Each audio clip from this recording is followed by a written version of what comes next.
Et nous voilà donc sur l'interface professionnelle de santé. Là, maintenant, je change de rôle, hein. Je suis dans les baskets d'un professionnel de santé qui examine l'historique de ce patient, Frédéric Dayan, hein, qu'on a suivi tout à l'heure sur l'interface patient.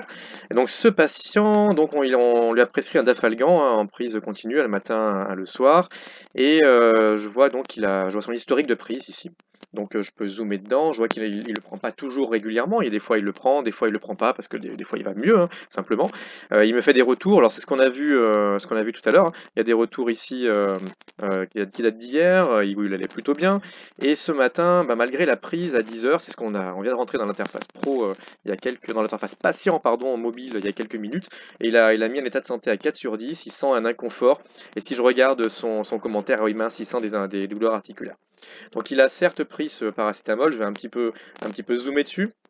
Donc c'est à l'image de ce qu'on voyait sur le patient tout à l'heure, hein. Donc on voit la courbe d'action du médicament, il monte fort, il atteint un pic et puis il redescend. Et là, et malgré tout, malgré l'action, on est en pleine zone d'efficacité du médicament, on a passé le seuil vert qui est la zone d'efficacité du médicament. On n'atteint pas encore la zone de toxicité en rouge, on est très loin, mais en tout cas ça suffit pas à le soulager.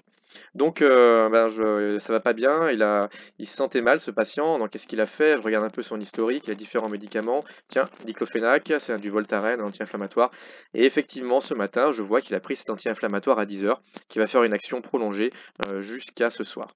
Donc c'est pas mal, mais je pourrais me dire que quand même ce patient, je veux lui prescrire quelque chose d'un peu costaud pour soulager ses douleurs. Donc on va faire un scénario fictif de prescription. Donc puisqu'il a mal, on va lui mettre un médicament qui est intéressant, un opioïde, hein, du tramadol. Alors par exemple du contramal, du tramadol, hein. Je vais lui mettre les 100 mg ici. Je vais lui mettre pour 2 jours, hein, par exemple, hein, voilà, 2 jours de tramadol. Le matin à 8 heures. Allez, 100 mg le matin, et je vois comment ça marche. Donc si je fais ça, donc je vais couvrir en fait une zone d'efficacité qui est pas trop mal, hein, qui va arrêter, qui va marcher jusqu'à 20 heures. Et voilà, dans ces zones, pas 20 heures, excusez-moi, plutôt 22 heures, et qui après va redescendre. La nuit, il sera pas couvert, et le lendemain matin, il sera encore couvert.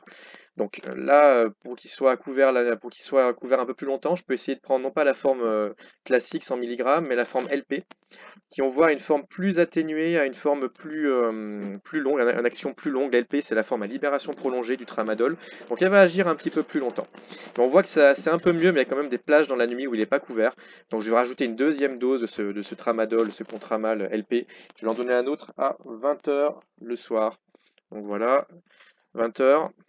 Donc là, c'est pas trop mal. J'ai quelque chose qui va permettre de couvrir le patient, sa vie thérapeutique pendant toute la journée. Bon, là, en l'occurrence, je peux ou l'enregistrer, le valider, ça va le pousser jusqu'au patient, ou alors, voilà, je le valide pas. C'est si je veux juste jouer avec la simulation pour voir la dose que je pourrais lui prescrire. Là, en l'occurrence, je vais pas lui envoyer ce médicament maintenant, c'était juste pour la démonstration.